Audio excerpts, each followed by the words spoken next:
মা বাবার সেবা করার সুযোগ ছিল, কোনো রাগ করে করতে পারেন নাই, আমার দিকে তাকাই হলো, আমি ভাইয়ের কথা রাখার জন্য হলো, মায়ের পায়ে ধরে ক্ষমা চাওয়া শুরু করেন, বাবার পা ধরে ক্ষমা চাওয়া শুরু করেন। মনে রাখবেন, এদিকে মা বাবা আপনার উপর খুশি হয়ে যাবে, রব আপনাকে কবুল করে নিয়ে যাবে। জান্নাত পাওয়া সহজ, আমরা কঠিন বানাই ফেলেছি।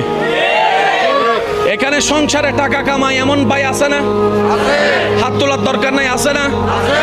যাদের মা আছে এমনও আছে না? বাবা আছে না? আমার একটা আবদার মনে রাখবেন, আপনার মা বাবা যদি আপনার টাকা দিয়ে ওনাদের পেট চলে, যেটা আমাদের সমাজে বলে আর কি, আপনি চালান আপনি খাবান, এমন যদি হয়, এই কথা কখনো চিন্তায় আনবেন না আমি আমার মারে খাওয়াই, এ কথা চিন্তায় আনবেন না আমি আমার বাবাকে খাওয়াই, বরং ওনাদের উসিলায় আল্লাহ আপনাকে কামানোর তৌফিক দান করেছে।